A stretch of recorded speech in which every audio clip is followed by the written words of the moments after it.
like insane. I'm getting like the dokes like face like when he's in the car, just like like wondering what the is going on here. Clip that. That's right. It's been months. I'm back on that bullshit. It's just like, hello, princess, like popping up on the. Yeah. I feel like that would be a terrible thing to do roleplay of. I accidentally hit start streaming at some point, so apparently Twitch might get a little bit of a pickup. They're gonna see the time my DM ERP with a minor on screen alongside the images of Thomas Fitch and William SRD. Anyway, that's a bot I'm gonna have to get rid of later. Just enough to get us all banned. Yeah. It should be fine. It should be totally okay. Oh, 100%. No one's gonna be asking about this later. We're all going to be fine. Everything's gonna be fine. So I guess we're gonna have to do the intro again because I just forgot to click OBS earlier once we had like a really good opening. So I went to a community college for theater arts. No one will know. Hell yeah. So welcome, friends of the channel, William SRD and Thomas Fitch. Unfortunately, Naigobi could not make it today because she's very, very busy falling into a rabbit hole about Stranger Things and making an entire Pepe Sylvia board. I mean, that's what she told you. She told me that she just didn't want to be here for this. Who can blame her? She said after the last time. No! It's not true. That's not what happened. All right, now I'm gonna cry myself to sleep. Anyway, so, as before, we are going to be venturing into some stories. It's going to be a little bit looser than last time, but I have a couple different stories for you guys just to give you some wonderful insight into all of the games. You guys talk about TTRPGs, and I want to show you how some of them go. You guys ready for this? It'd be nice. I've never played one. Yeah, I've only read them. I've never seen them in practice, so let's find out. All right. Let's see what this world's like. Okay, so Thomas, could you go ahead and read the title to this first story I'm going to be showing you today? You son of a bitch. We're gonna clip this immediately. I'm going to ERP with the minor. Clip that. You just brought us here to do your dirty work, Crowe. It's... if I have to suffer, I have to spread it. It's like misery loves company is all I'm going to be saying. Anyway, so for context, roleplay group based off a show with some other characters and new plot lines added in. There's roleplay on a social media site that is safe for work. There's also a Discord server with a safe for work section and a locked NSFW section that minors and people who have not verified that they are adults cannot see. Someone joins as a prominent pre-established character. All good and cool. They're let into the Discord. Mods vet them, and everything seems above board. This doesn't seem so bad so far. I'm wondering how this goes completely wrong. Normal stuff. Sure, yeah. We learned that this guy ships his character with another one from the show. Wait, the show? What do they mean? Yeah, hold on. What show? Yeah, the roleplay group based off a show with some other characters and new plot lines added in. So they don't actually state what. Well, now I need to know what show it is. It doesn't seem like it's a TTRPG. It's just like a roleplay server. Oh, you're so right, dude. But it still counts. It's role-playing horror stories. So it's based off Doctor Who, right? Yeah. The show? Like, let's be real. Still a game, absolutely. Yeah. Yeah, it's either Doctor Who or Supernatural. Steven Universe, maybe. I could I be. feel like that would be a terrible thing to do roleplay of. Like, one person's just the doctor, and then everybody else is like red shirts. Like, Yeah, they just like wait around the server and be like, I'm a Roman. Sure hope someone shows up. That or it's Omegaverse fanfiction. Anyway. Only some of those channels are NSFW. Most of it's safe for work. But to continue, a minor, about 17, does happen to play that adult canon character in this server. People are allowed to ship with that character on our server as long as both parties are comfortable with it. It stays PG and is not involved. Okay, you want to be the new guy? That's Thomas? Oh. And then William, obviously, you're going to be the moderator. Why do I have to be new guy? Wait! You've already been clipped. It's too late for you. Save the rest of us from getting clipped. Fine. New guy. I would like to ERP with canon character roleplayed by in real life minor.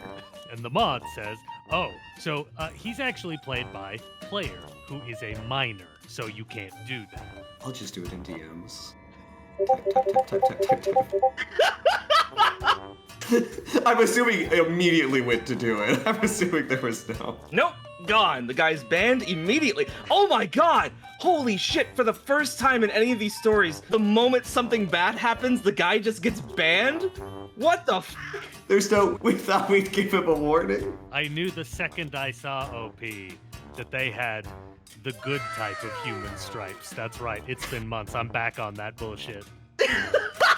You're still on invisible human stripes? I'm still on invisible human stripes. Kobe would be happy about this. It's too bad she's been taken by Stranger Things, and as of recording, it is January 6th, and she fully believes that tomorrow... Oh my god, it's January 6th, guys. It is. Oh no! No! And on January 7th, supposedly is when that episode's supposed to be coming out. So either by tomorrow, she will be proven correct or completely insane. It's completely insane. We all know how that's going. Completely insane. Yeah, 100%. At least he made his evil known relatively quickly. Maybe someday I'll tell the story of a guy who had his talons and everything in so deep he was there for months, manipulating people, main character syndrome, character bleed, bullying and abusing, played his canon character like a hyper-gooner dirty old man, but that's a story for another day. Well, that guy didn't get banned immediately, though. As you'll soon find out, unfortunately, with a lot of these RPG horror stories, they go on for far longer than they should. You'll see a case of, hey, this guy's weird, abusive, and also is hitting up a 16-year-old. DM, what are we gonna do about this? How about nothing? I just don't want to rock the boat, you know? It's so true, though. People are so conflict averse that these things just brew for years so often. Story number 2, and Thomas, I've harassed and bullied you for too long, so I'm gonna have William read this one, maybe posting it in the Discord. No, I'm still pure. I had a player that was just showing up and not actually playing. I'm going to try and make this brief. Let me scroll down. Okay, no, they do succeed at keeping it brief. I recently had to let a player go. I will call this certain player Cleric. About a year ago, I invited Cleric, my wife's friend, to play D&D with us. I think it's important to note that Cleric is 30 years old. We're doing better this one. The problems with Cleric began right off the bat. She sat there on her phone during most of the session, scrolling through TikTok. I hate that so much. I hate that so much. I hate that so much. Oh my god, please. Yep, you gotta enforce that. As DM, if phones are a problem at the table, you gotta take them away. But anyway, when she wasn't scrolling on her phone, she was constantly interrupting the game with rants about her favorite book, TV show, music, and just about anything but D&D. So when they say that they had a player showing up and not actually playing, they mean it 100%. It's not just like they were playing poorly or were distracted. They actually were not playing. They were straight up just occupying the table space while doing other shit. Oh my god, man. This is like a level of annoying player that I'm so happy I've yet to see in any of my games. Like, I've never seen somebody ever get to the point to where they're just scrolling TikTok and then showing me memes the whole time while I'm trying to DM. Yeah. You know, it's just like, hello, princess, like popping up on the... Yeah. I mean, you've got to, like, you know, there's people who, like, they're not there for D&D, they just kind of want to hang out with their friends, and that's okay, but usually they'll make the effort. They pay the dues. They pretend to be interested. Yeah, they pay the dues of attention to, like, be there. They pay the admission. Yeah, I've had players both of exactly what you're describing. They're not really that interested in D&D, but they put in the effort regardless to at least play.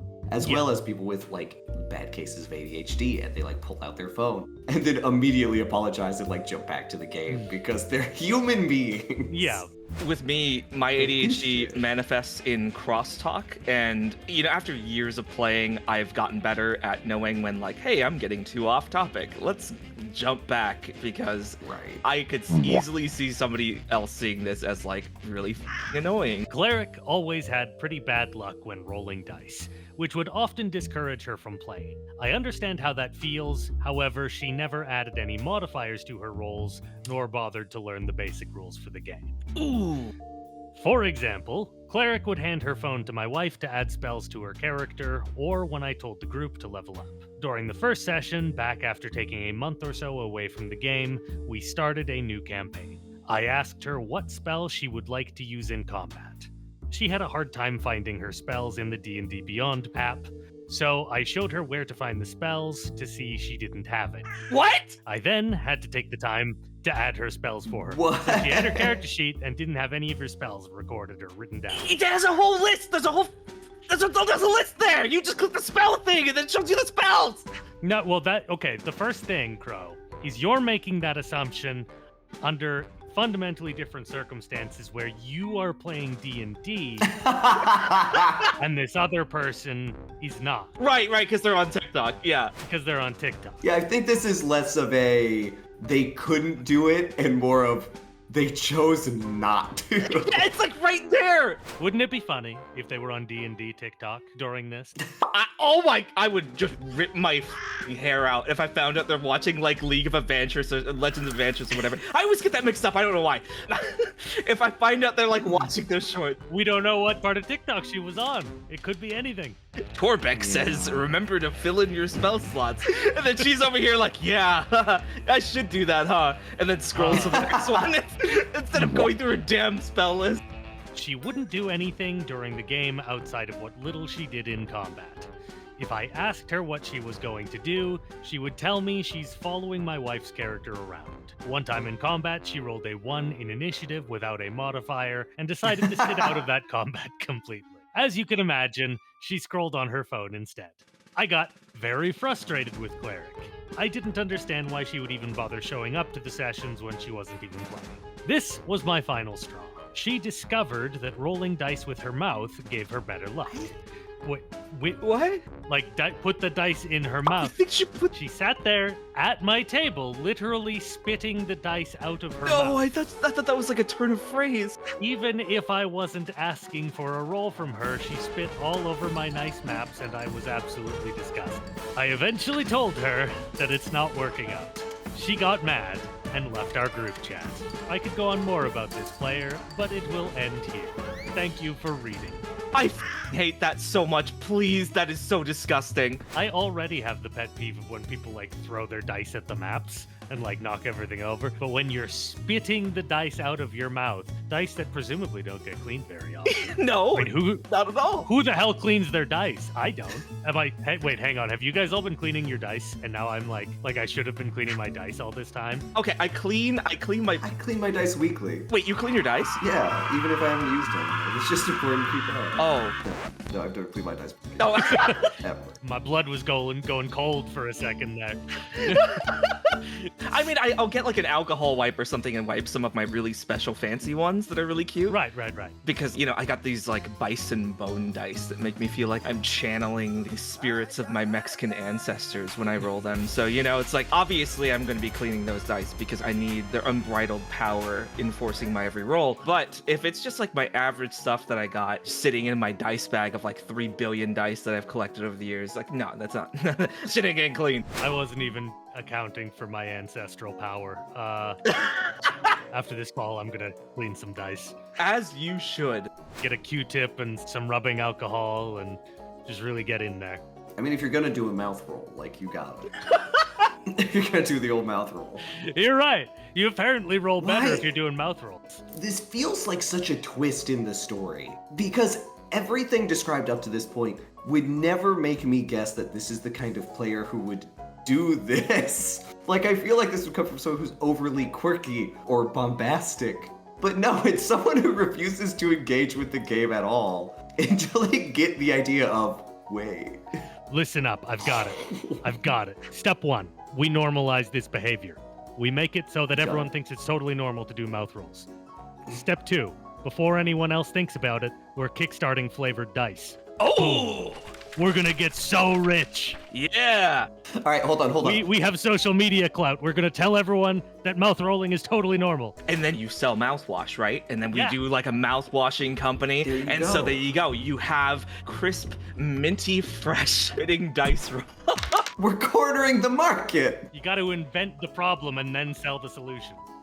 All right, let's re-record our reactions. Re-record our reaction. Re-record our reactions to the end of the story. Yeah, that's normal. Yeah. I love mouth rolls. Oh, incredibly normal. Yeah.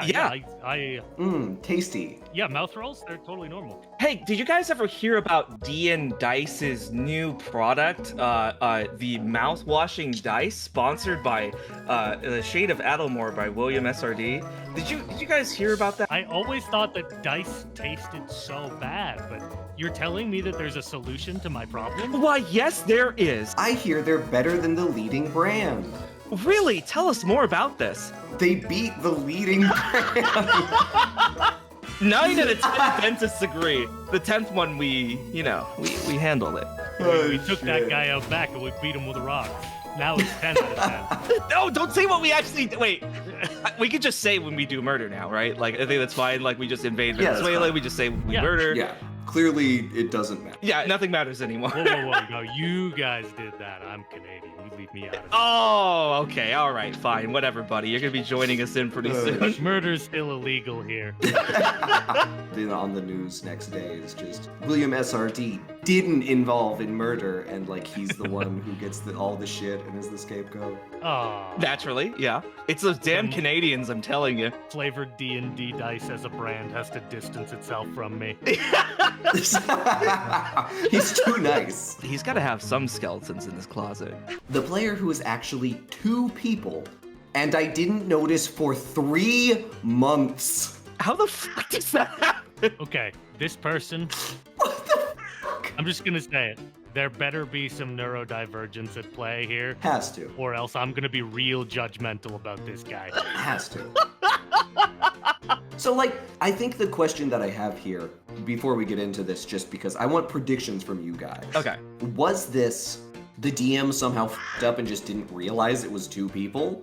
Or is this a, like, 2 kids in a trench coat situation in which they were like, yes, we are the one player your table is looking for? I would like to believe that it's just like 3 players in a trench coat, like kobolds or goblins or something, yeah. Right. I feel like it might be the case of there being like 2 players with very similar characters, and the DM didn't know them and just thought they were the same person. I feel like this can't be. Wait, I see the word voice. I'm not reading ahead, but No reading ahead. I didn't mean to. Kill him, mods. Oh no, Yeah, kill him. they're getting me. He won't defend himself. He's not into that kind of thing, even for the company. So, like... Oh, I'm sorry. I'm gonna have to make a lot of public apologies for my lack of problematic behavior. Remember when I wanted to ERP with the minor? You didn't have to repeat that! No one forced you to say that a second time. Okay, but I was gonna say it would make a lot of sense if this was happening in like a text-only campaign. Oh, that's so true. 2 people with a similar username. Right. But I saw the word voice, so it can't be. Right. Unless it's character voice or something. Unless... ... Unless. Let's find out. 7 years of GMing. I've seen it all. Cheaters, rules lawyers, that guy players, you name it. I run a tight ship, clear communication, firm boundaries, professional table management. Just to say all players have been kept anonymous. So when Alex joined my Waterdeep Dragon Heights campaign, I had 0 concerns. Responded to my recruitment post with a detailed character concept. Showed up on time, brought snacks. Character was Finn Copperwick, a gnome artificer with a local backstory tied to Waterdeep factions. Of course he's a gnome. Of course. Holy shit! Sorry, is that racist? Probably. Perfect. Alex was great. Engaged in roleplay, remembered NPC names, took initiative, tactically sharp. After session 3, my players were loving him. But there were small things. Sometimes Finn's voice was slightly different. I figured Alex was tired or doing a different accent choice. Others experiment, whatever. Occasionally, Alex would forget something that happened the previous session. Not major plot stuff, but like his character motivations would shift slightly. Again, not unusual. Players have lives. The weird part, Alex would sometimes correct himself mid-sentence in 3rd person. Huh. Like he'd say, Finn goes to the tavern. Wait, no, he already went there last session. Not, I went there. He went there. I mentally noted it, but I didn't think much of it. Quirky speech pattern. Wait, like, when he says he interrupted himself, like, it was, like, someone else talking? Like he was saying something, and then right in the middle of it, somebody else is like, no, he didn't do that. And then it's like, oh. I feel like it has to be, right? It's gotta be, yeah. Yeah, because otherwise that's not like the weirdest thing, because like, I mean, I talk out of character all the time, and I know other people like do that too when they're saying like, I do something, sometimes they'll say like, oh, my character Thomas will do something. Mm-hmm. My character William decides that he's gonna go through like that and open this door and then end up getting killed by a bunch of spikes that fall from the ceiling. It's like, yeah, like, I don't think that's completely weird. It has to be like literally mid-sentence, it almost sounded like somebody else was talking in that exact moment. But also, like, I've said a lot of times, Finn goes to the tavern, but I've never stopped myself to say he already went there. I would always say, oh, wait, no, I already did that. I already went there. The fact that it's like so disconnected from first person, I think is what made it stand out. Session 8. We're in a crucial negotiation with the Zentrum. Finn's been building rapport with them for weeks. Suddenly, Alex plays Finn as hostile to them, completely derailing his own subplot. I call a break, pull Alex aside. Hey, just checking. You remember Finn's been working with the Zents, right? This seems out of character. Alex blinks at me. Oh, right. Sorry, I forgot. Oh, wait, no, that's Alex still. He didn't know that either. Alex clearly didn't know. Also didn't know that. Hold on. How are we breaking up the voice? So Crowe has already dedicated himself to OP's actual voice. I'm Grand Narrator stage direction. Okay, exit stage left. Alex. Wait, who's Alex and who's narrator voice? I can see how you can get confused of how many people this is. Oh my god, there's so many Right. people. Sheridan, do not keep any of this. Keep it. Our genuine confusion surrounding just two characters. Oh, right. Sorry, I forgot. He looks genuinely confused, like he's trying to remember something, then says, Can we retcon that? Finn wouldn't do that. something in my gut says, ask more questions. Alex, level with me. Is everything okay? You seem scattered tonight. Yeah, I'm fine. I'm just tired. Long week. But he won't make eye contact. I let it go. We play. Session ends normal. Next session, Alex shows up 10 minutes late. Unusual for him. Apologizes, sits down. We start playing. 5 minutes in, one of my players, Sarah, leans over and whispers to me. Is Alex wearing glasses? I look. She's right. Alex has never. Wait, no, this isn't over the table game. Wait. No, I thought this was at least like. Wait! Video, not non-video call, like just audio. This is an in-person game. This changes everything.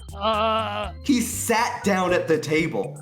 He was actually doing the trench coat What thing. the fuck? What? He literally did it. Why? What could Wait. be accomplished for doing this? What? Did they state that this was in person? They didn't. They didn't state this was in person. And I just assumed it had to have been only audio. Yeah. Because that would make more sense, right? Like they'd have similar voices, they're brothers or something, right? That makes sense to me.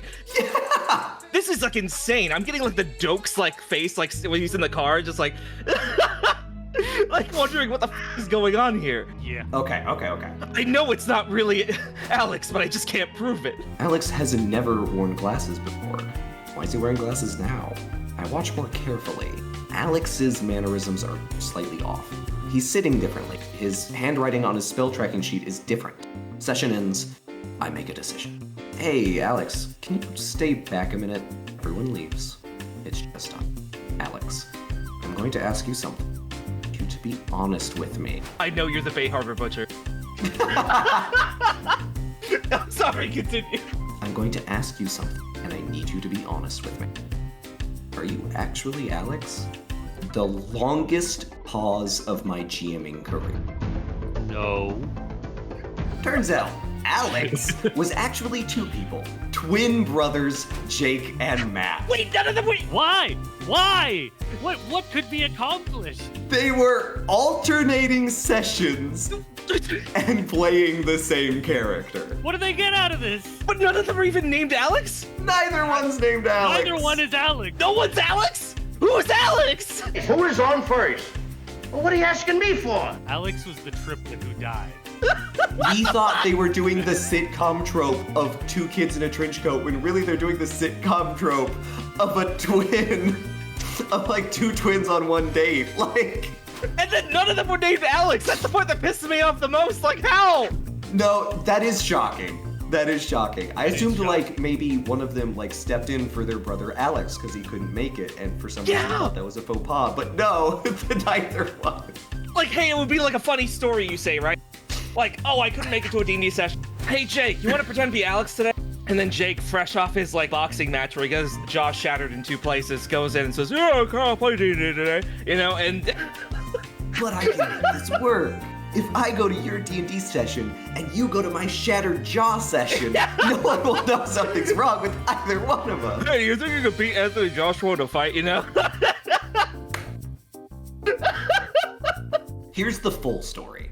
Jake wanted to play D&D but had a schedule conflict. He worked rotating shifts. Matt, his twin, also wanted to play but had the opposite schedule conflict. So they hatched this plan. Share one character, one email, one Alex identity.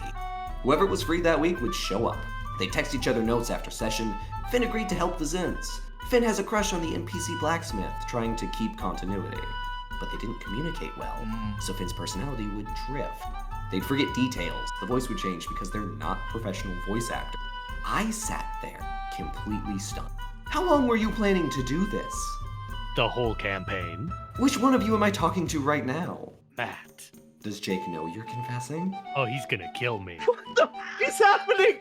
I don't even know if he's lying now. He's actually Jake.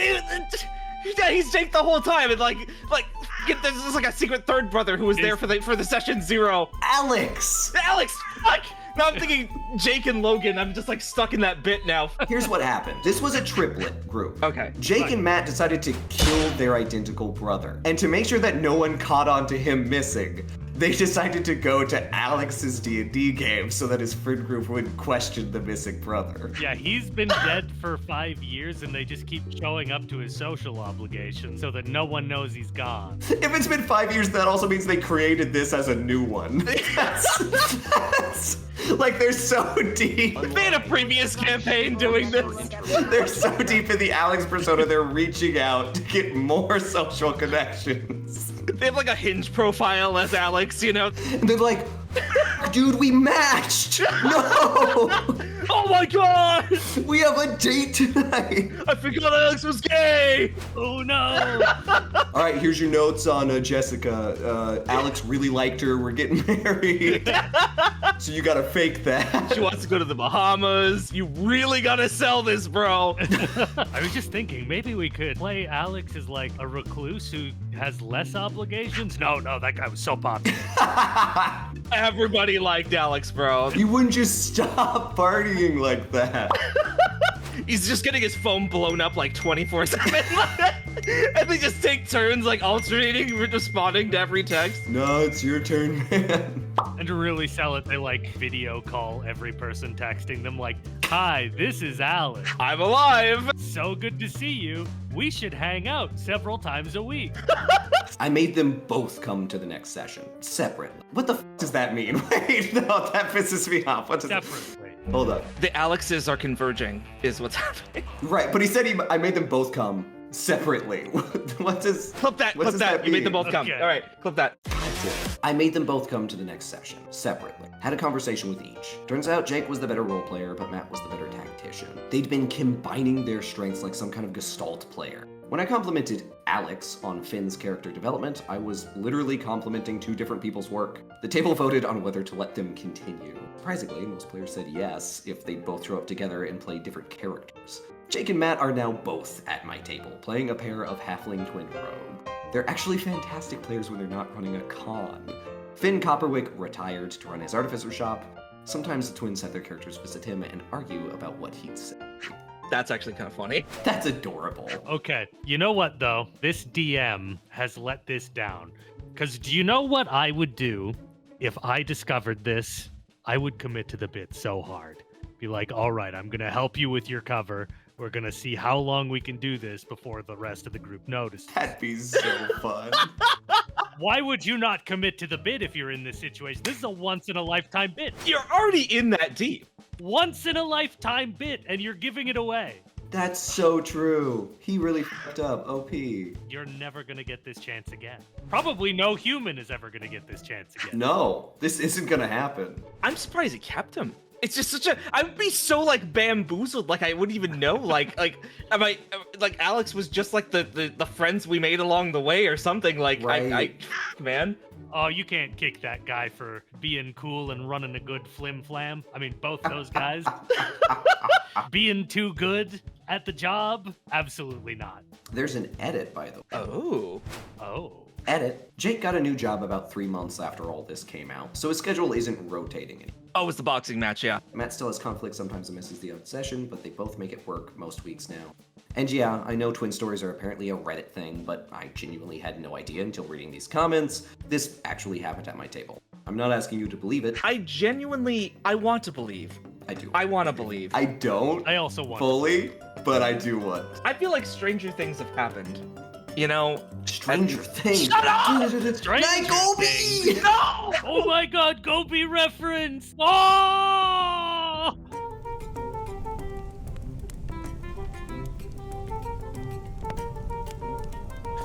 Oh shit, dude.